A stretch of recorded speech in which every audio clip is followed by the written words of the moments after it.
We are live now. Let's see here. Share. What's going on, everybody that's about to tune in? About to have an awesome show today. Special guest in the building is about to drop so many great gems, but also give y'all an incredible story. Let's see here. So Tyler, too, if you want to share it on your timeline, you can just go to Facebook and the Power Level page, share it. We can do this here.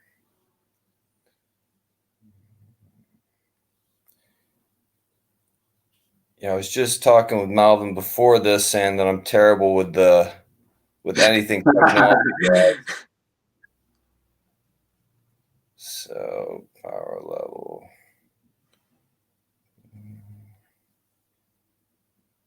Power level page.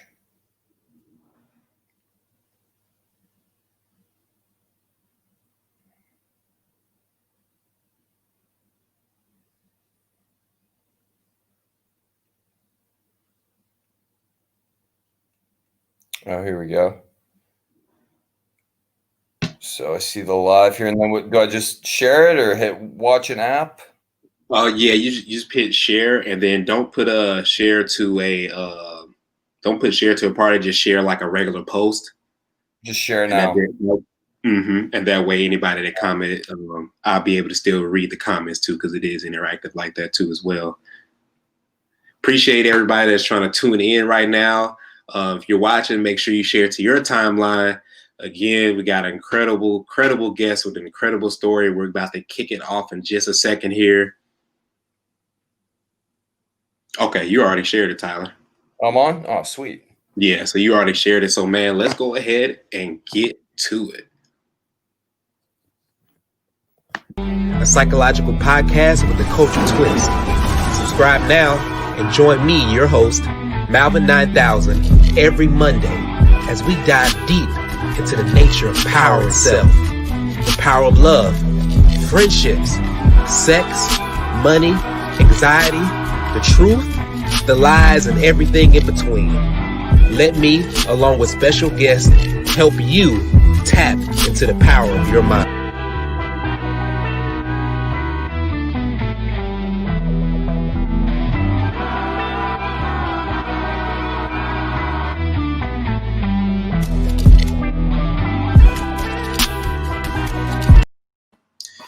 Welcome to the Power Level Podcast. Again, I am your host, Malvin 9000. Got an incredible guest today. His story is going to speak for itself. Talking about surviving a near fatal skydiving accident. And you would think that was one of the major things of his journey, but also that's actually one of the beginnings of his journey. I wanted y'all to give a round of applause to Tyler Farnham. How you doing today, Tyler, man?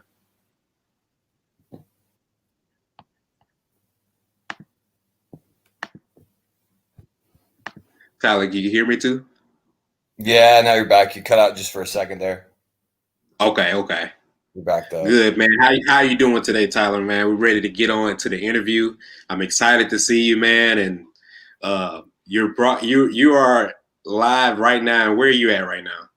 Right now, I'm in Bali, Indonesia, and I look super dressed up. I've got like pajama bottoms on. My dog's sleeping at my feet. I'm like, hey, at least from the waist up, I got to look professional right now. Hey, yeah, that's the beauty of the quarantine right now. Yeah. Because how is it pretty nice over there in Indonesia? Say again? How's the pandemic over there in Bali? Yeah, well, so I know last year, I think, I can't remember how many million tourists came over here last year, but comparing last year to this year, it's just a significant difference as far as having tourists around. So the island's pretty empty overall.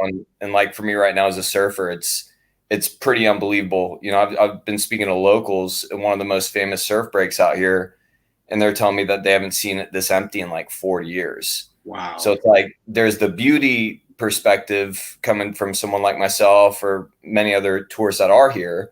Whereas at the same time, it's just, you know, obviously it's horrible for all the locals that are out of work. And so it's like, yeah, so there's a couple different ways of looking at it. But overall, it's, everyone's playing by the rules, though. The masks and everything that's going on here, it's pretty, it's enforced, but everyone's friendly. It's all, overall, I think it's all good. Okay, that's good. I mean, it's very different here in Texas. It's been a lot of course, backlash with wearing them, not wearing them, and we didn't follow the rules, unfortunately, at first, too. So we kind of got it pretty heavy here, especially in Dallas. But that is good, man. Things is going well. So your story is incredible. We're going to just go ahead and jump right into it. Again, if y'all are watching, make sure y'all share on his timeline. Y'all might have questions for him. This is an interactive show, too. So if y'all do comment and have any questions, I will be able to put it up on the screen and read it. So Tyler, man, before we get into all the meat of it, I just really kind of want to ask, just how was your childhood growing up? Growing up, I had I've always said I've had an amazing childhood. Nothing ever happened to me where it was like, where it wasn't good. I grew up with a big sister and 2 dogs. So I had 2 golden retrievers, older sister, lived across the street from the beach in Cocoa Beach, Florida. And it was a really, really comfortable childhood growing up. My dad taught me to surf at a super young age, like 3-4 years old. He was pushing me into the waves, and I mean, just no complaints. I was really, really close with my sister growing up, and I didn't really do a whole lot of traveling outside of the U.S. until I was about 14. But as a kid, it was just, good memories of my parents playing good music and just having fun with my dogs and my sister. And just like a typical beach kid, I guess you could say, growing up. Okay. Surfing. Yeah. I mean, that's pretty awesome too. That's a whole different culture, of course, living in Florida, especially along the coastline. So, surfing pretty much, I guess, was one of your first initial passions. So what actually made you start to even think about skydiving? So with the surfing, that was something that, again, 3 years old, it was something that hooked me in as a young kid and just wanting to do it over and over and over again. And then I think I was maybe 10 or 11 years old when the movie Point Break came out. Did you ever see Point Break? I did see Point Break, about the surfers, and I think they had bank robbers, right, too? Also, yeah. Yes. The original one, the night, because they made a new one that was. I seen both of them. Okay. The first one was like, that was, as a kid, I'm watching that and seeing Patrick Swayze and Keanu Reeves. I was like, hey, man, look at these guys like surfing, skydiving, robbing banks. And I thought it was just the coolest thing I've ever seen. So, of course, I wanted to emulate those guys. I was like, I want to jump out of planes. So it was kind of, that was that first time I had a glimpse into what that life was like as a skydiver. Of course, watching Point Break and those guys are free falling for like 5 minutes. Hollywood got it horribly wrong, but still they made it look cool. And I was like, hey, that looks so fun. These guys are getting girls. And so, I think that impacted me, just even being 10, 11 years old, and to see that. And it was something I'd always think about. And even like, did you have G.I. Joes growing up? Oh yeah, of course. Yeah. All right. Well, I think we're probably about the same age, late 30s. Yes. So I'll be turning 33 this September. Okay, well, I've got some G.I. Joes. So that's the thing. So like for me, G.I. Joes all of a sudden was like I'd stage these like pretending my G.I. Joes were Point Break figures. I was obsessed, man. I thought it was the coolest thing, jumping out of planes. And so then I made this promise to myself, like, okay, when I'm 18, I want to go and do this. And I had a few friends that were kind of in a pact with me, like we're all going to go and jump out of a plane together for the first time. And I just I held on to that, I think subconsciously for a number of years, because I started skateboarding. Okay. Of course, skating, I was surfing. And so I think through like my early teen years, I probably didn't think about it as much, but subconsciously it was always there. So when I was 18, it was like, okay, I can actually go and do this now. So, and then, then I went ahead and did my first skydive when I turned 18. And that was kind of when I got hooked into that industry and that sport. Wow. I mean, and so, because I was actually going to do skydiving before I turned 30. And then I found out my son was on the way. So I was kind of like, well, let me wait. But I'm definitely still going to do it. for sure. And I know you have to do, I'm guessing, a number of certain jumps right before you're able to free fall by yourself, right? Am I correct? Well, actually, no. That's the craziest thing. You can actually go there and decide to do it's the AFF program, the Accelerated Free Fall program, on your own, and not do any sort of tandem skydive first. And I always thought that was crazy. I was like, who would go and do that without actually experiencing a tandem skydive first, you know? Yeah. But yeah, it's possible people do it. I did 3 tandems before I went and did my course to jump alone. Okay. And yeah, I'm sorry, say that again. Yeah, I wasn't about to go and, you know, because I had to do it first tandem to even realize like, oh, this is for me. Mm-hmm. And like it's something I really want to get involved in. You know, it was mainly just going for that experience of being 18. I didn't really think I'd get hooked onto it. So I mean, so you did, you know, a few jumps and you knew it was for you, and then, you know, fast forward, I believe you said, I think you had already had 200 jumps already under your belt before the accident. So the day of the accident, I believe you said it was April around 2009, right? Yep. April 11th, 2009. Wow. So really what happened that day as far as like, did you have a different routine that day? Was there something that was a little off that day? You know, can you describe that day and exactly what happened with the accident? Yeah, of course. So the main kicker to that day was the fact that my mom was going. I don't know if I told you that or if you read that, but my mom was there. So wow, yeah, she was doing her first ever stand-up skydive. Yeah, so that was it was this whole planned event. My mom and her best friend were like, let's go and go and do a skydive with Ty. And when she told me this, I was just blown away. I was like, no way, my mom's going to get involved in a skydive with me, you know, like yeah. She never wanted to have anything to do with it. So for her to tell me this, I was shocked, but I was stoked at the same time. I was like, oh, she's going to get involved. And yeah, so of course it turned into this big event. So my mom and her best friend, along with, I want to say, half a dozen of their friends they were all nurses. They all worked at an Alzheimer's unit in Melbourne, Florida. So they all came down there that day just to watch us as well. And then, so my routine, what I'd always do is I'd jump alone. I'd sometimes have a couple friends that I'd jump with, but most of the time I go there, you know, 1 or 2 times a month and just do a skydive just to stay current, just to get that feeling, you know? And that day, the only thing that I was going to do different was deploy my parachute a little bit lower than I typically. So usually I'd deploy my parachute around like 4,000, 4,500 feet. And then I, you know, have a 2 to 3 minute parachute ride, you know, kind of cruising under the canopy, get down to the ground. And that day I decided to deploy my parachute lower, like around 3,500 feet. And as soon as I deployed the canopy, it just went, I mean, instantly I knew something was wrong, and I started going into this pretty intense spin. And right away I look up at my canopy and I didn't see any obvious malfunction, anything clear to the naked eye, like, okay, something's really wrong here, but I was spinning. So I reach up and I try to correct the problem, and I'm pulling down on what's called the risers. So they connect your harness to your canopy. Okay. And by pulling down on the riser, I was able to fly straight. So pulling down, thinking to myself, well, if I can just hold on, I can just come in, prepare for a hard landing. And so I've stopped the spinning, or slowed the spinning quite a bit by holding down with all my might. And then, you know, eventually, obviously, I start to run out of strength. So I'm just pulling down with everything I have just to be able to not spin.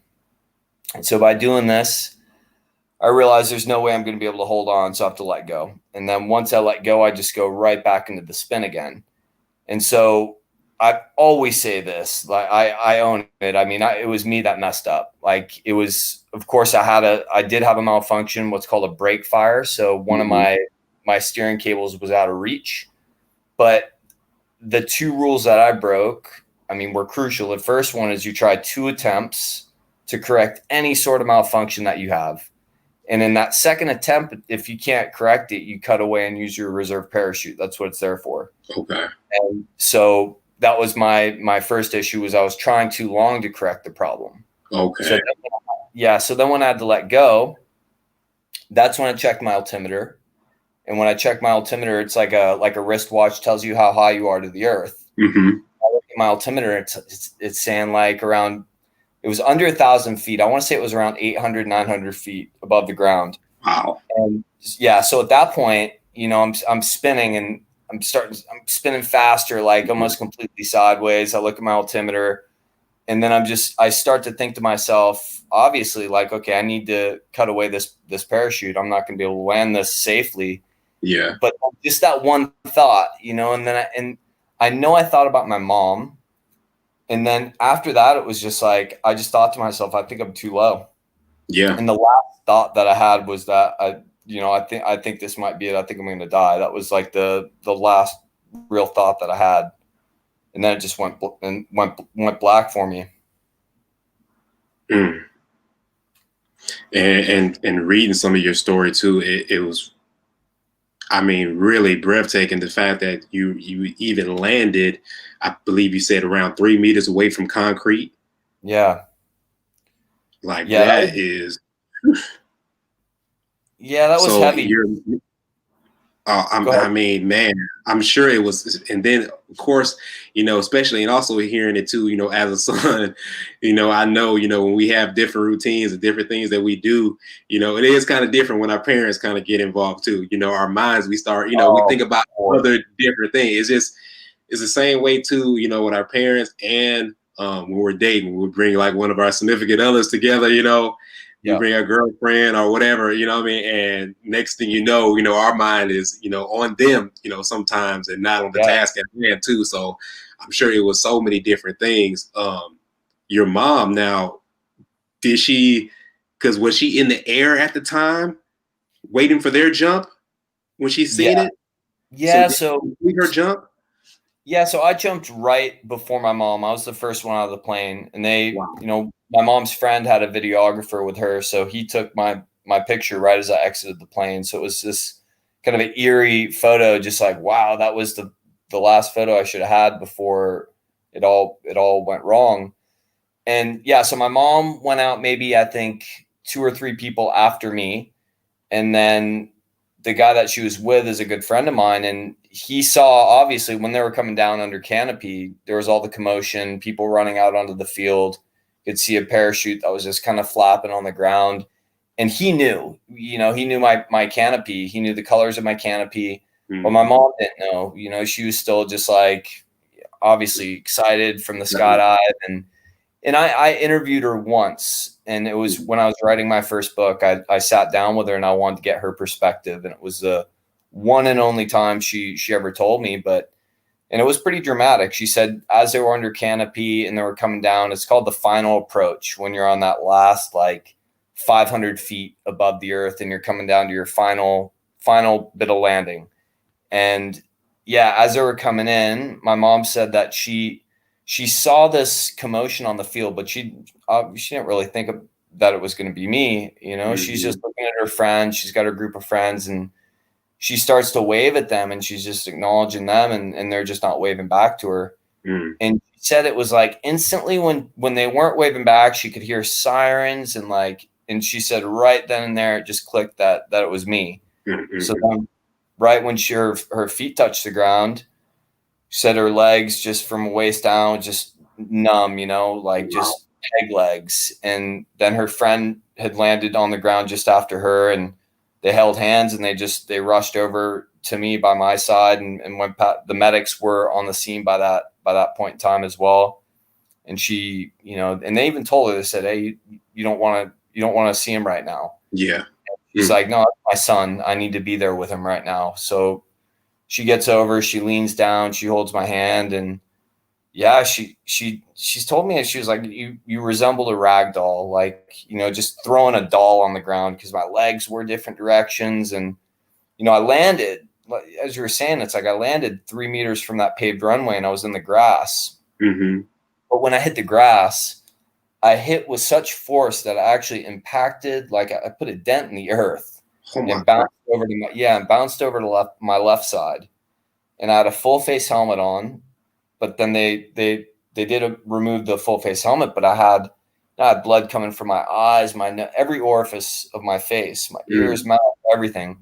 And like, I couldn't talk. I was just kind of gasping. And my mom she held my hand the whole time till they put me on the stretcher.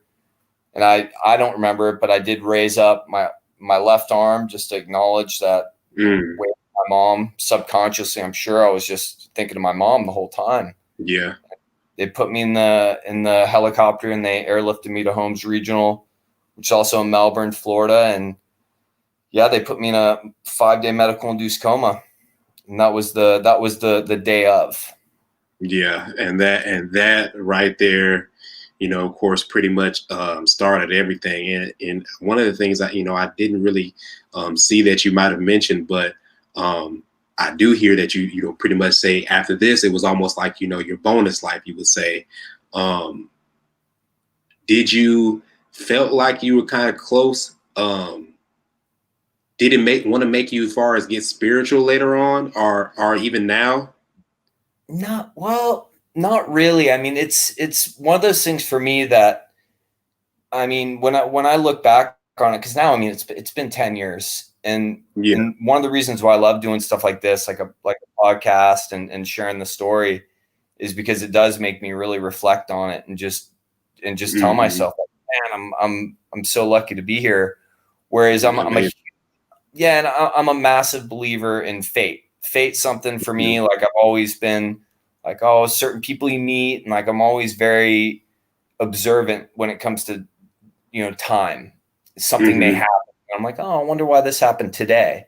And then I start kind of observing other things. And there was a girl I was dating at that time. And this is just one thing that kind of goes along with what you're saying as far as being spiritual or anything like that. A girl I was dating at the time, she lost her mother on the 20th of April. And this was, I think, in 2006 or 2007. And I was dating her when I got into this accident. And her mother, before her mother passed away, she gave her this anchor, this like emblem anchor. I think it was a necklace. And the room that they put me in initially, the first room they put me in the hospital, was 420, and it had an anchor emblem on the room. Wow. So the 20th of April, and it's in an anchor. Like, you can't even like write that. You know what I'm saying? It just sounds. So for me, it was like, and we'd talk about it because we were together after my accident for maybe another year before we split. Good friends now, but we're always talking about how, like, her mother was like my guardian angel because I was there for her daughter when she needed me most. You know what I mean? And once I was in the hospital, it was like, so I kind of looked at it that way. But just other random things that, like, just thinking about the time and numbers and all that kind of stuff. Yeah, it just kind of speaks out to you. It almost says like, wow, it almost seems like everything is by design. Big time. Exactly. So, I mean, so now you're in the hospital, 5 days after coma, you wake up. What is your initial thoughts? I believe you did say also that, they was thankfully able to save one of your legs because they was going to amputate that. So that's just something right there. But what was your thoughts? Like, did you even realize that what had happened? Did you even remember once you woke up? No. So it was the first memory I have is they had me nasally intubated because they had to remove my teeth and they had to do surgery to my jaw. So they had me nasally intubated to breathe. And the first real memory I have was on my birthday, April 16th. And I reached up and I grabbed the hose and I just pulled it out of my nose because, I'm just laying there and I could just feel something irritating my nose. So I reach up and I yanked the hose out and I felt this pain, this just extreme pain. Yeah. Well, that's when they realized, okay, well, he's conscious, he's coherent, he can breathe on his own. So that's when they had me basically back to life. And then I remember seeing my mom in the room and an ex-girlfriend from high school. I just saw family and I saw the doctor. And that's when the doctor just started going right into it, telling me, they managed to save my right leg. And when he said that, And I do remember that being one of the first things he said. I was like, man, how could he, like, that's pretty heavy way to deliver it to me. Like, we managed to save your right leg, Tyler. I'm like, what the hell happened? But I really do wish I could remember more of have a more of a crisp memory of just those first couple days. But I know a lot of it was because they had me so doped up because they put the metal rods in my legs he basically told me my injuries. And I have a little quick shot too, and a shot from your book, of course, that we're going to talk about too. So what exactly were all of your injuries? Yeah, so the right femur, that's the one pictured there. That one just completely blew out of my leg. So he said it was like a small bomb went off in my femur. That's why even looking at that x-ray, it's like the fact that they saved my leg, like, maybe 10, 20 years before that, like, you go back in time, who knows if they actually could have saved.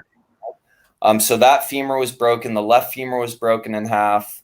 The right ulna, the upper arm, broken in half. The humerus, the right upper arm, broken in half. The mandible was broken. The condyles, so the hinge of the jaw, this one was shattered. This one was fractured, dislocated. 9 teeth were broken. They had to be extracted. And I had a skull fracture. So, yeah, those were the injuries. And they put the permanent metal rods in my leg. They put a temporary rod in my upper arm and a permanent metal rod in my – yeah, wait. Hey, 10 o'clock for me, bro. I'm sorry, man. I'm lower arm, temporary rod, upper arm, permanent rod. And then they put like these pins and chains and everything in my mandible and my jaw. Yeah. Yeah. So it's pretty heavy injuries for sure. So it was like that was the first thing that I was told was just kind of rattle off the injuries. And that's why I felt like, I can wiggle my toes. I can move a little bit, but it was just real painful. So it was just a lot to really just process in those first, I'd say first days, but even the first weeks it was a lot to process. Yeah, and of course, like you say, you was probably on so much morphine and medication that it was just even hard to even try to even think about anything else. But again, you said that was the start of your bonus life. When did you kind of feel like was I would say maybe a milestone in your recovery? That's a good question.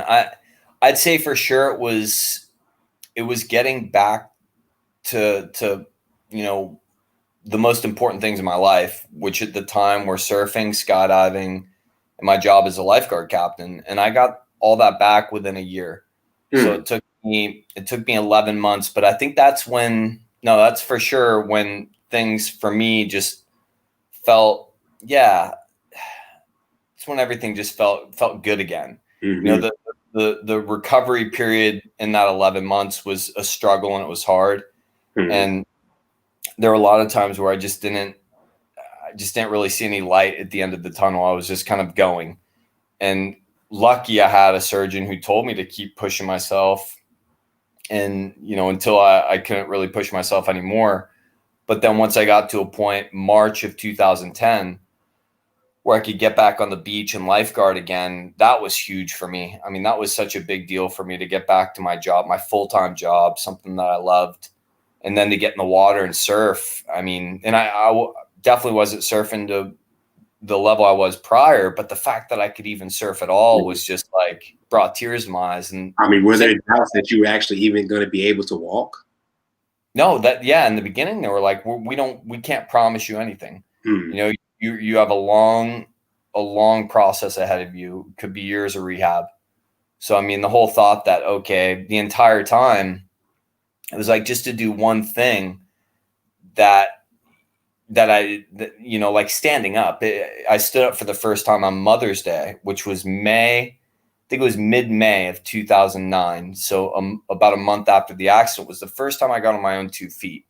So then stand up for that first time was just like, okay, it felt good. It felt rewarding. But at the same time, it was just like, fuck, I'm only standing up. Like I've got a long way to go. Yeah. So I had to catch myself from thinking too far ahead, because that would be I mean, it's kind of like what we're going through right now in some ways, as far as like, don't think too much about the future. Just think about right now. What can you do? How can you make it good? But for sure, once I got those things back, once I got the surfing, the skydiving, and my job lifeguarding back, that was the milestone for me. Like, okay, wow, I've got my life back. Wow. Brandon Sewell, he says, when you came back, that was my rookie year as a guard. You were a huge inspiration. Brandon's a legend, absolute legend. Shout out Yeah, to Brandon. I remember.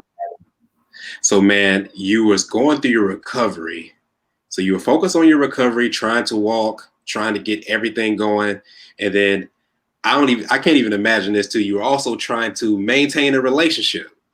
Yeah. And which is kind of tough too, because, you know, relationships, you know, you're kind of tending to another person, but in a sense, that person had to really tend, I'm guessing, mainly to you, because you had a lot of major things going on. And I'm sure that made things difficult. How did that, you know, how did that actually even go during that time? Well, that's what was tough. And when I say it was tough, it's because the girl who I was dating at the time, she was younger than me. I think at the time she was 22, with a promising career, Billabong girl. She was a surfer, model, musician, and she was right, like, I don't want to say the peak, but she was on her way up as far as making it into that industry. So she was traveling a lot. So all of a sudden I found myself in this position to where I had a girl that I loved, but she was rarely in Florida. And when she was in Florida, she had commitments. So I found myself not necessarily being the priority. And I feel like a lot of my friends, my closest friends probably, and I'm sure even at the time, I'd be a little bit bummed out, disappointed. But at the same time, it's like, well, that was her life. That's what she was doing. And since then, I've applauded her for it. And I'm just like, don't ever feel bad during those times. Like, we were both growing, we were living our lives. But when she was there and she was with me, it was great. It was nice to have, at the time, my best friend with me by my side, helping me recover. But I've said it so many times, as far as her being a motivational factor, she was a huge motivational factor in the beginning. But then once I started to see that it wasn't going to work, then it was like, oh, I can't think about this girl, because if I think about her, it's just going to make me sad, and it's going to bring me down, get me depressed. And that's exactly what started to happen. So it was like I went from having this girl that I loved more than anything to a girl that I still loved more than anything, but all of a sudden wasn't necessarily mine. And then once we split up, that's when it was like I always say it was a full heartbreak. It was first time I ever had my heart breaking in such a way where it was like, wow, this is definitely going to affect me for sure in the long run. And it did. But I, still, like, that was a really big part of the story for me, just because of the way it all ended up, and the fact that we're so close now. We're like, she's one of my best friends on the planet at this point in time. And that's good that y'all was still able, of course, in hindsight, to be able to look back and say, well, we messed up, we did this and we did that, but you know what? At the end of the day, it's still all love. So I know that took a lot, because I know trying to recover fully from that, the accident and then actual heartbreak. I mean, that's emotional pain. So you're going through physical and emotional pain at the same time, because I'm guessing in your mind also you was thinking about, how things are going to be once you get out of here. Like, it's fine. I'm going to be able to probably travel with her. I'm going to be able to do these things. I'm sure that was probably one of the other things that you were looking forward to. But okay, so you kind of moved on from there. You get back to surfing. You get back to actually even working. 11 months. I mean, just hearing the extent of your injuries and hearing it took you less than a year to fully get back is crazy. So 11 months, and you decide to ultimately go back to skydiving. So I believe I read that you did skydive after 11 months, right? So how was that very first jump after the accident? Well, I knew what exactly not to do. Okay. I knew what not to do wrong. I was like, okay, I know exactly what I have to do here, and I know if there's any sort of hesitation, play by the rules, do exactly what I was taught to do.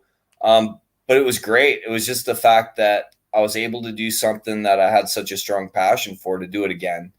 And, because I remember at one point in time, it was before the accident, I'd seen a man do a skydive who was a double amputee. He had lost both of his legs. And I remember just seeing him come down for a landing, and he just and he had this he had like a pad on his butt. So he's able to just kind of slide, land. And I remember seeing that and just so impressed, like, man, how's this guy doing that? And that thought always stuck with me. And for me, like the passion was still there. I wanted to go and do it again. Surfing was always and will always be my number one, but for me, skydiving to do another jump, it was like, I have to go and do it. The funny thing about it though, is I didn't tell anybody really that I was doing it. Like, I was just about to ask that. I was just about to ask now, what did your family and friends and your mom actually say? So you didn't tell them. Okay. No. So what was funny is that I'd go out of the house, because I was living at home at the time, and I'd have my surfboard, and it was let's say 11 months when I did my first one, but then I started getting consistently back into it again. But I'd tell my mom, I'm going for a surf, Mom. And I'd grab my parachute out of the closet, and I'd sneak out of my car, drive off, go for a skydive. And I did that without telling her, I think for about a year. And then we were having a Christmas, and it was myself and I think it was just mostly the females in my family, and we're all having wine. And I thought to myself, I was like, this is probably a good time to tell them what I'm doing, because I was going to publish my book too. And I was like, I wrote all about it in the book, and I was like, I got to tell everybody something.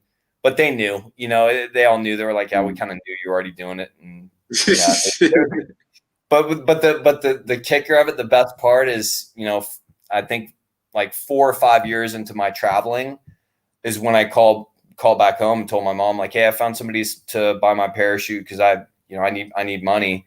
And she's like, you tell me where they are, I'll drive it to them. No big deal. Do whatever we need to do to get rid of that thing. I was like, yeah. She's like, I'm gonna sell it as fast as I can. Exactly. Yeah. I'm pretty sure that that took her a lot of emotional, stress for your mom. So sure. One of the things is too, so you recover from this, you're back surfing again too. But of course, the extent of your injuries, the rides, the place, like you said, I'm pretty sure that you're going through a lot of pain still, even through your daily functioning. So this started another, I would say maybe a mountain for you that you had to battle, was addiction. And a lot of people, of course, really don't understand how big the opioid addiction is, especially in America, because it's what some would say maybe a legal addiction, because it's prescribed. But of course, it can get out of hand. So I really want you to really talk about when you pretty much knew you had a problem, and just how did that kind of start, and how did it, pretty much turn out? Yeah. So right away after I was out of the rehab, so about, I'd say 3 months after the accident, I got out of the rehab units, and I was still in a wheelchair, and I could walk slightly with a cane. And I knew from that point on, like, okay, well, I'm perfect candidate to go and get a prescription to these drugs. And I already knew about them prior to the accident. And I had a few friends that were involved in the drugs as well. Some for, they had them actually for pain. But that's the thing. When you say you have those for pain, some people, it's like the pain that they had, they really shouldn't have been prescribed the amount that they were prescribed. So yeah, because I did read that you were saying you had a friend that they were getting some from a shark bite from their hand, I believe. Okay. Yeah, and so he got bit by a shark, and I guess it had something to do with the nerve that went to his back or something. I don't know if that's what he told the doctors to get the script, or if that's the truth. But regardless, he was the guy who I'd ride with to Miami, to South Florida. Okay. And we'd both go, and we'd go and see the doctor, and we'd pay, I think it was $150. and then he'd write us scripts. I know my script was for 240 30 milligram Oxycontin, 120 15 milligram Oxycontin, and 90 Xanax every month. So that's what he prescribed me. So right away, it was just kind of like, okay, this is what the doctors give me. And for me, of course, for those injuries, I was the candidate for that potency of drug, but just not that many. I mean, there was no way I was even doing that many. I couldn't. That was just too many for me to think about doing that many every single day. Was like, no, I can't do that. But I used them. And I always said it was like a double-edged sword, because in that 11 months, they would allow me to push through any sort of physical pain I had in my legs, to ride my bike to the pool, to get myself into the pool, and to swim laps. And I do this every single day. And I will say that I contribute those drugs to, that's one big reason why I got back to being healthy so quick. Although once I was actually back to a point where I could surf, skydive, lifeguard, I started thinking to myself, like, okay, well, now when am I going to stop doing these? Am I going to just keep going? And then I was like, well, and I started thinking to myself, well, can I stop? And I started really kind of recognizing that a lot of my friends, the people I was spending my time around, were, just not in a good way. Like, just kind of recognizing that you have friends that have a substance abuse issue. And I was kind of seeing that group of my friends that were, I hate calling them addicts, but some of them were. And then I had my other group of friends, like the lifeguards. So it was like, I had this kind of like a hidden life going on, to where it was like, okay, there were people I knew that were involved in these drugs. I've got this healthy group of men and women that I'm lifeguarding with that are going to go into these great futures. What the hell am I doing? And the reason I decided to stop is, I mean, I was 27 years old, 27 or 28 when I decided I was going to stop. But it was because I was in the doctor's office. And at that point, I was going to Kissimmee, because the shop I was going to, Florida Pain, I think it was called, in Miami, South Florida, they got shut down for illegal practice. Their owners were arrested. So I ended up having to go to a smaller clinic in Kissimmee. And I remember sitting in the waiting room and seeing the girl sitting across from me. And she was probably my age, maybe younger, maybe like early to mid 20s. Beautiful girl. And she was just sitting in her chair, just like nodding out. Like, she couldn't even get her head up.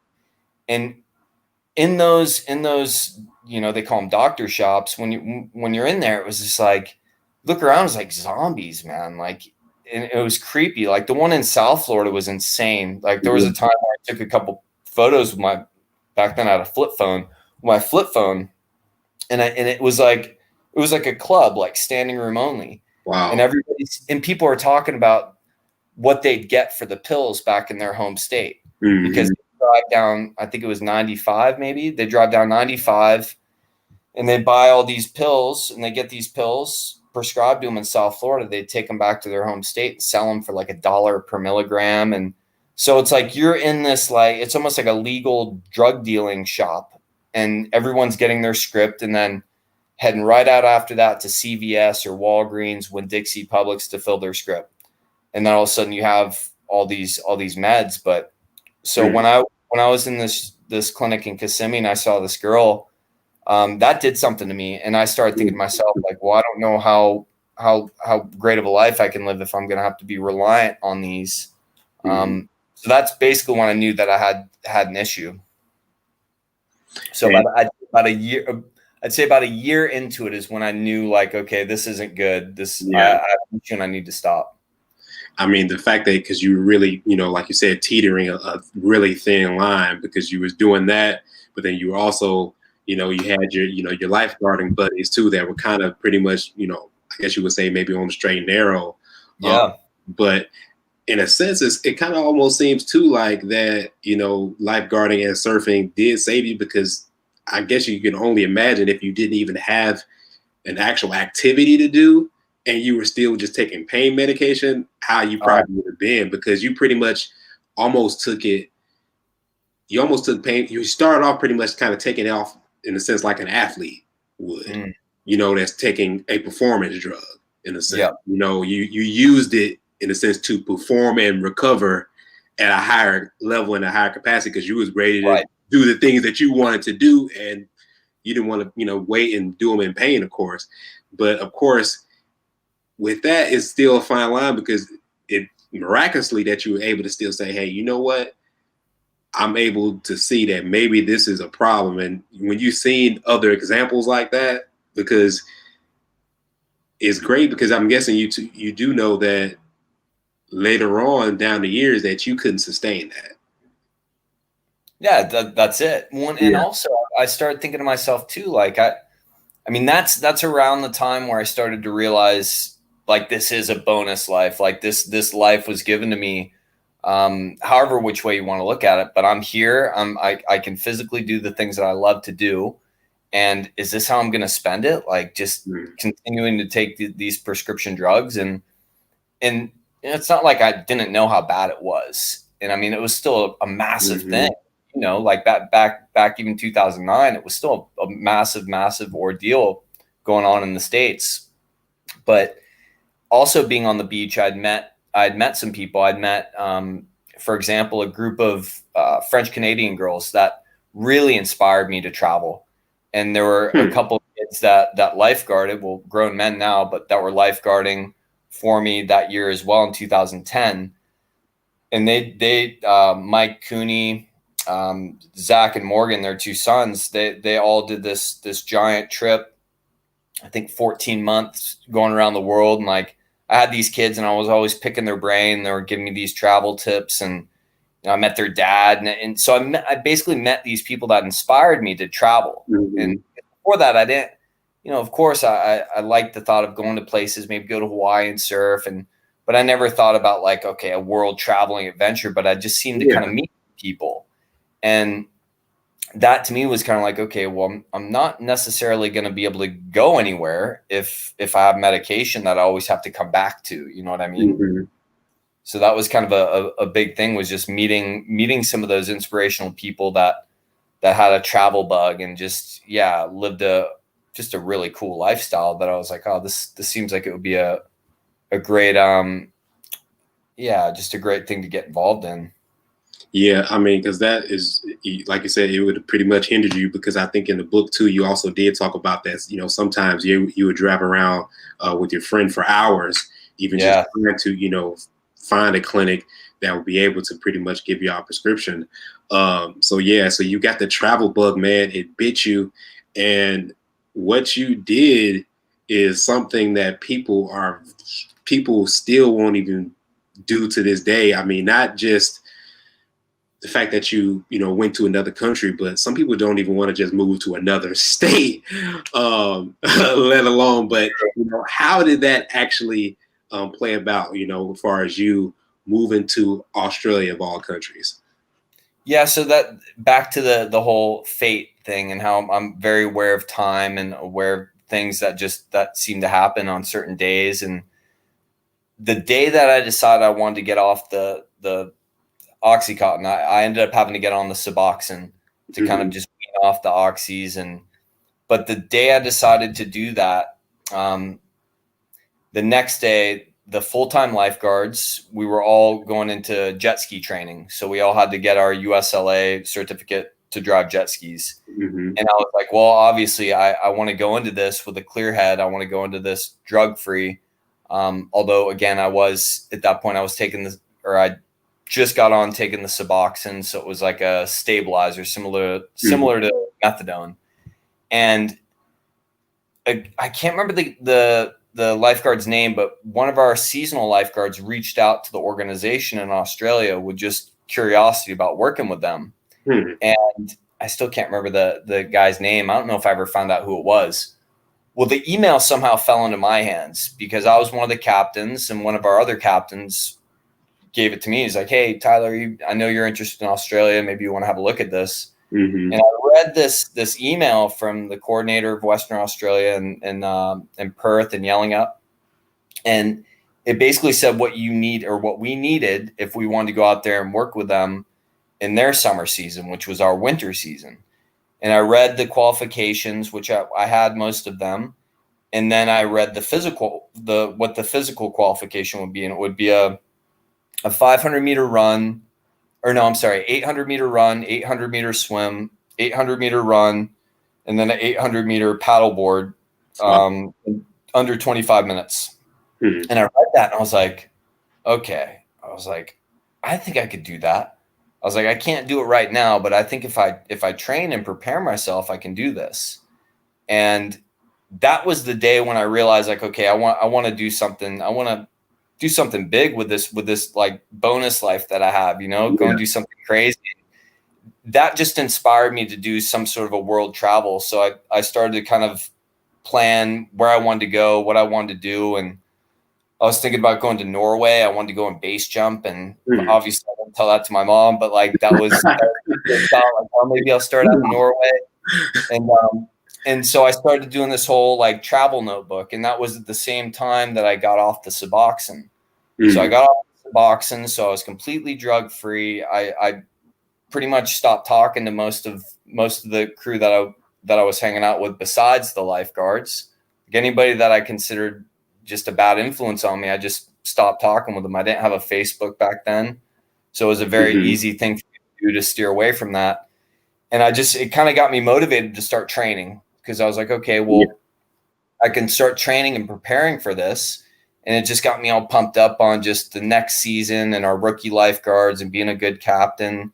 And yeah, so I kept training. And then I decided that instead of going to Norway, I was like, well, maybe I should try out in Australia. I think maybe if I keep going, if I keep training hard enough.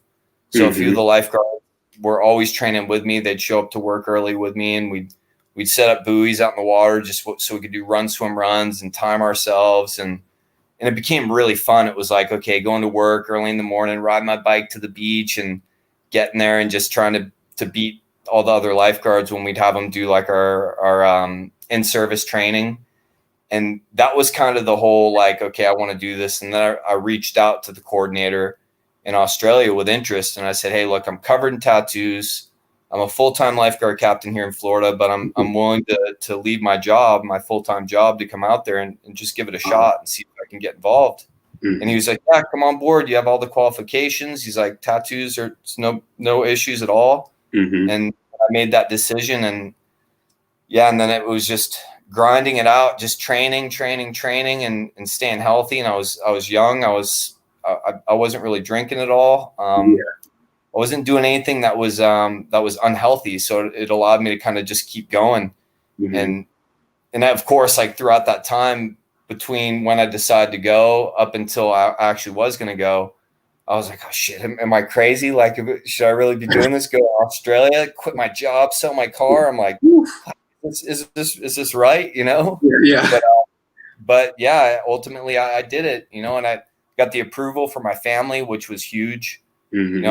Just my mom, my grandmother, my dad, everybody was like, they knew like, okay, well, you've survived something that was so traumatic. And I know what my outcome would have been if I would have stayed. Wouldn't have been bad. Most likely I would have been a firefighter, and I'm sure I would have had a great life doing that. Yeah. Maybe I would have had a wife, maybe a family. I don't know. But instead I was like, no, I want to go on this adventure, and I want to see what the world has to offer. And that was 8 years ago. Wow. And I'm guessing your family by now knows when you have your mind made up, there's probably no stopping you anyway. So pretty much. I mean, so, and I kind of missed this part too, during your recovery, and also, before you left Australia, were you doing any speaking engagements too also? Yeah. So I did one in, I think it was late 2009. I did my first speaking engagement at, it's called the King Center in Cocoa, Florida. And yeah, that's when I did my first ever talk in front of an audience, and it was scary as hell. I was so nervous. I didn't really prepare myself too well. But I wasn't a keynote speaker by that means. By any means, I was just basically a guest on a play being put on by some children. And I just had a guest spot, and it was called No Matter How Hard You Fall. So I got up there and I told a little bit about story. And the photo's cool because it's all the kids is a group of special needs children, and they're all putting on like a musical play. And the photo's great because it's like you have all these children that are just kind of looking up at me as I'm talking about the story. And I'm sure it's just blowing their minds, just like, whoa, this guy just, jumped out of a plane and he's here to tell the story. And but then I went on before I left Florida in 2012. From the point of my accident 2009 to when I left, 3 years, I probably did close to a dozen speeches in Florida, but only in Florida, colleges and around Tampa and a few different businesses. That's awesome, because I'm pretty sure even when you do, I mean, now you say, yeah, of course, it's more than 10 years, but sharing your story that early on, I'm pretty sure it kind of brought back some of the memories, some of the, you do. Do you deal with PTSD? No, I don't. I don't. I mean, there's pain, of course, and there's like, I mean, I stretch religiously for 45 minutes a day, every single day. That has to happen, but I won't say no. PTSD, not at all. I mean, which is great. It's like I did hear at one point. I mean, that's awesome. But of course, stretching. I just really learned about that this year. Having bad inflammation problems like under my elbows, and I think you know about this guy too, David Goggins. I had finished his book. Oh, God. He had. Yeah. So he talked about that in the book about, of course, some of the injuries that he had, and a lot of people know his story. But he talked about that was one of the things that helped him out was getting a stretch routine. So that is big. If y'all don't know that, stretch. Definitely stretch. You don't stop stretching. Exactly. I want to read these comments to here. Heather Nazario, she said, I told Morgan I was watching you. She says, hi. Yeah. Hey, Heather. Hey, Morgan. And also Carolyn Carpino, she says, so proud of you, Tyler. Oh, Carolyn, rock star. Hey. Man, so you went to Australia, one-way ticket. That's it. I'm here. I'm going to settle down. You're pretty much going to get into the culture. Then all of a sudden, something else happens. A great thing too, of course, coming from parent to parent, you have a child in Australia, right? So this is, I believe you put this in your book too. This is you and Opie here. Yeah, that's when I first met her. That is amazing, man. That is amazing. You had your first daughter in Australia. How, in a sense, because you talked about it a little bit briefly in the dedication on the book, but how did her story play about too? Well, it's a pretty wild story. So in 2015, I was waiting on my visa to start work here in Bali. So you have to have what's called a KITAS working visa. And so the company I started working with, I worked with them, you could say illegally for a couple months because I didn't have the proper visa. But then once they wanted me full time, they said, "Hey, we're gonna issue you a KITAS working visa, but it's gonna take some time." So what was meant to be 2 months of just downtime, not working, turned into 10 months of waiting. So what I ended up doing is, of course, as a single guy, then I started using Tinder to freelance surf lessons. Okay. So yeah, which it worked out really, really well. Wow. As far as, a market, I'm on a holiday island. A lot of girls want to learn how to surf. And I was like, okay, well, this will work out pretty good. Whereas I charge a certain amount, give them a basic surf lesson, bam. And I started doing this for a couple of months. So you gave a basic surf lesson, then it turned to a date. Some of them would. Okay. Not all of them. Some of them would. But so I had this one girl that was after a surf lesson, and I met her for coffee.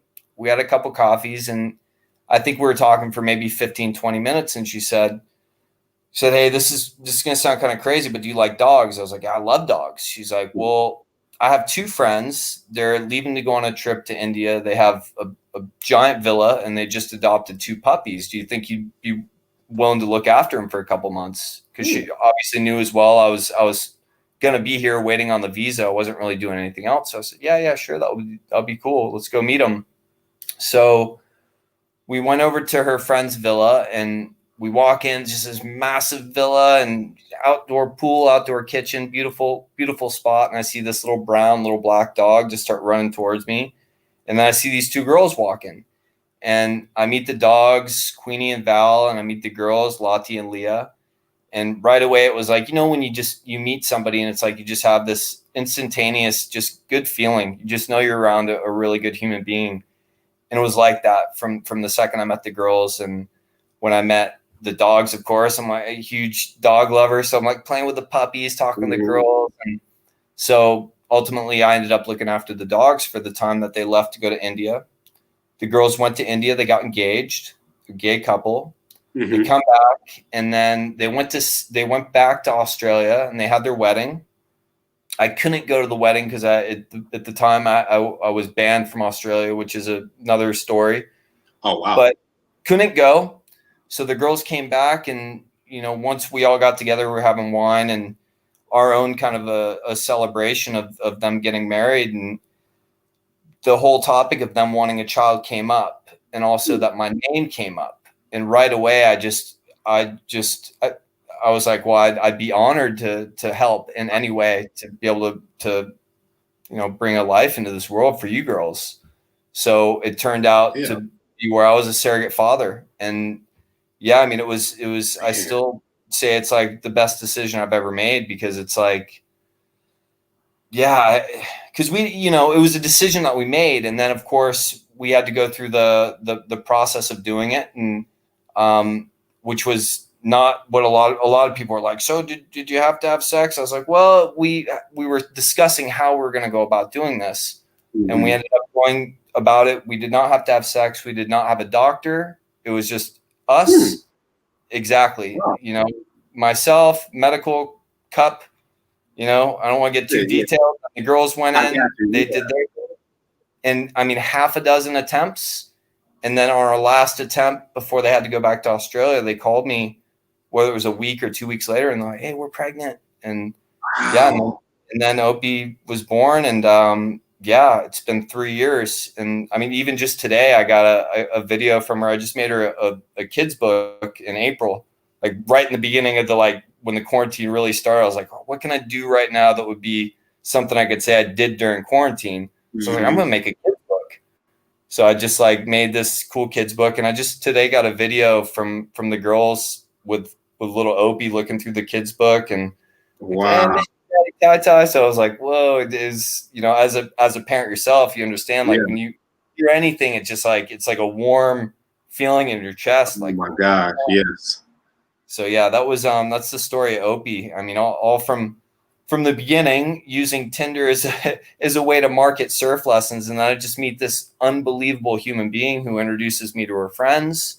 Wow. And then all of a sudden it's like we have a family. And then my dog, she's at my feet right now. She's 5 years old. So we have this real unorthodox modern family, and it's freaking rad. Wow. So that's Queenie or Val that's at your feet now? Queenie. So Val passed away a few years back. So it's just Queenie now, but she's with me everywhere.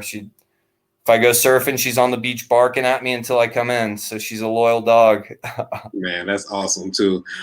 Queen Cole, so she says, as far as what you're doing with Tinder, she says, smart man. And wow to your story too. I mean, that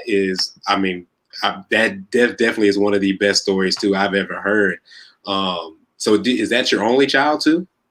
Yeah, only child. Okay, man, and that's tough too, especially for your only child too, because me personally, it would have been kind of hard. I was like, man, maybe I would have wanted, been there, but the fact that you were saying, you know what, I want to help these people out, it really does take a special person. So, Australia, how in the world did you get into? How did you get to Bali, and what are you? Pretty much, how is your daily life now? Well, I got here. So after the lifeguarding in Australia, being so close to Indonesia, a couple of the lifeguards I was working with they're like, hey, let's go. You've never been before. We always go there after the season ends. So I came over to Indonesia for the first time in 2013. And of course, I fell in love with the place. And I left. I traveled. I went to some other countries and worked, whether it be lifeguarding or surf coaching. And then found myself back here in 2015. after spending a year in New Zealand. And yeah, just kind of, I call it luck. I reached out to a surf camp. They needed a surf instructor, and bam, I ended up getting that job. And yeah, since then it's been a couple different islands around Indonesia. And so that's how I got here. And now yeah, I'm real strict with like routines and making sure, okay, I get up early, and I'm always listening to podcasts. I always like to just learn. I want to learn, and know as much as I possibly can about how to better yourself, and everything that has to do with personal growth, and what's good for your mind and body, health, everything, health and wellness. So it's my days now are basically waking up, stretching. I'm getting really good with my Indonesian. I should be just beast mode by now, but I'm not. Okay. I could throw out a whole bunch of excuses, but regardless, at this point in time, I'm really good. I can have really good conversations in Bahasa. So I spend time with that, stretching, take my dog to the beach, go surf. I've tried dating, and that's just been really weird. I'm just like, I don't know, man. It's because this time that we're living in right now, with what's going on, or I don't know. But I tried that. I'm kind of putting it away for a little while, and I'm back to the I call it the grind mode. Like, okay, I'm just back to it. Like, I want to start writing another book, and again, focus on my own health and wellness, and just kind of waiting. Yeah, because there's nothing I can really plan. You know what I'm saying? It's just that whole idea of, okay, one day at a time. And I make sure it's like I get up and I have this giant list.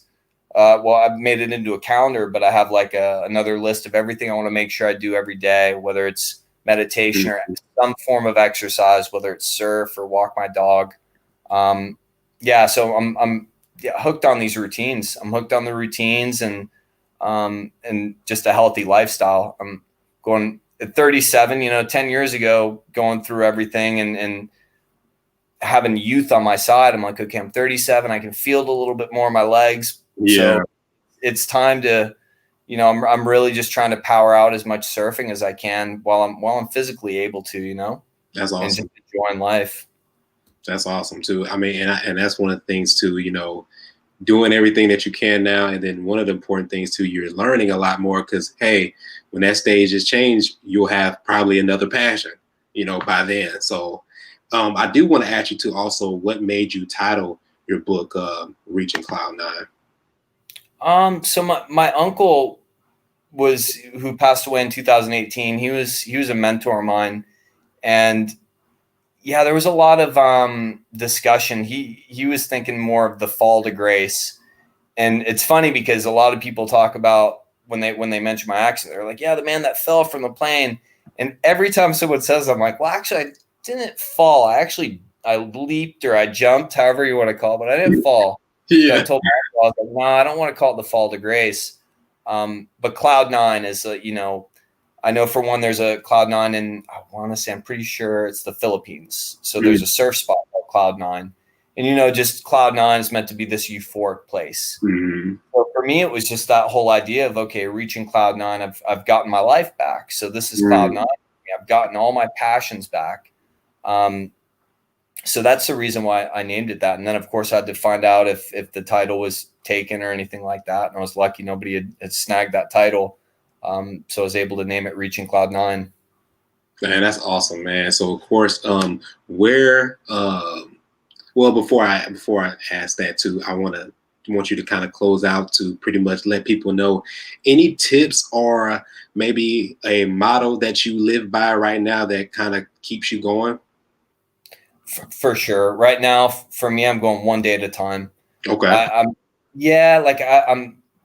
I've been talking to my mom a lot about it recently too, just because she's somebody she's a very positive person. I'm always having, I never get off the phone with my mom on a bad note. We're always just, keeping each other going strong. And like I just said, the idea of just waking up and knowing, okay, you might kind of veer off course, you might kind of steer off course, and maybe you don't necessarily want to get something done right when you wake up, but when we have a full 24 hours in the day, and it's like, well, if I can't get up and do my stretch or my push-ups or my morning routine right away, it's like I still have time to do it throughout the day. I just need to find time to schedule it in.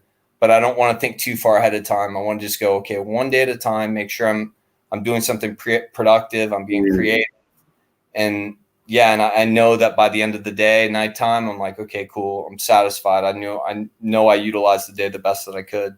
That's awesome, man. One day at a time. And to man, huge shout out to your mom. Hopefully she'll be able to check this out. I did see that you I mean, your mom sounds like she's pretty incredible. She decided to get her nursing degree at age 50. I mean, yeah, that's pretty tough, man. So you definitely sound like you had a great upbringing. So I'm hoping everybody that enjoyed it. I do want to ask you some closing questions, though, just some fun bonus questions. So you visited a lot of different places, man. You've seen a lot of different things, but I got to ask you because, you of course, I'm sure you tried different dishes. So what was your favorite international dish? I'd say well, it's what I still eat every day. It's called a nasi campur. So nasi campur, it's like a just a thing of white or red rice, and then there's mixed vegetables, chicken, and what they call sambal. And sambal is just like a hot sauce. Okay. So it's like whether it be mixed veggies or chicken or egg. But yeah, it's called nasi campur, and out here you eat it with your hands. You don't have to, but all the locals, they eat it with their hands, and that's just kind of the custom of how you eat it. And it's also like to get one of those nasi campurs, it costs you about like 90 cents, and it fills you up, and it's really good. So it's a bargain. Wow. Okay. But it's really easy to eat. Okay. You definitely can't beat that then. That sounds good. And Rick, he also says, hey, Tyler, he says, glad to hear you're doing good. Yeah, Rick. Yeah, also, man. You accomplished a lot of different things too. Also, of course, skydiving, surfing, lifeguarding. I mean, everything that you did is amazing. So I would really want to interest to see if there's any other special interest or if there is a bucket list item that you will probably want to accomplish in the next 5 years. What would it be? So the job that I accepted in December is a job at a resort in an island in East Indonesia called Nihi Sumba. Mm-hmm. And the goal I've kind of given myself is to go there, work, save money so I can get my mom to Australia so my mom can meet Opie and the girls, because I really want her to meet my Australian family. So that's definitely on my bucket list, is to get my mom out there and to introduce her to that side of my life and my world, That's awesome. So no base jumping. That's good. No base. No. Well, I almost said that, but I was like, well, actually, no, this comes first. Base jumping maybe like 10, 15 years. Good. That's good, man. That's awesome. Danielle Marie on YouTube says, love your story. Very resilient. Oh, thank you, Daniela. So the last question too, fun question too. And when I asked you this earlier, you said you already knew this question. You already knew what you was going to say. So one superpower you would have and why? Oh, teleport for sure. What? Yeah. So many people around the world that I know and love that, I always wish, like, one of my best friends right now is in Sweden. Mm-hmm. I have a best friend right now that's in Hong Kong, somebody in Australia. So I'm like, if I could just teleport and I could just go and even just hang out for like a couple hours. So for sure, if I could teleport, that'd be my superpower. Man, that's awesome. Is that is that a superpower though? Maybe yes, okay. It's for sure a superpower. That's probably one on my top of the list too, because I think about that all the time too. The fact that you can be at one place in a split second. I mean, that, like, talk about like a traveler. That's just perfect. Like, like literally, you can have like 10 jobs in different places too. Also, exactly. Let's see here. Cosmo Popa, he says, Tyler, he said, what's up, homie? He says, glad to see you, brother. Yeah, Cosmo. So, where can everybody find the book and buy the book to purchase it on Reaching Cloud 9? Yeah, so it's on Amazon. So if you just go on Amazon, you can find the book there. And then, yeah, I want to start getting back into the holding seminars, but again, not necessarily knowing when that industry is going to be up and moving again. And I'm going to just keep writing, but yeah, to find either of my books,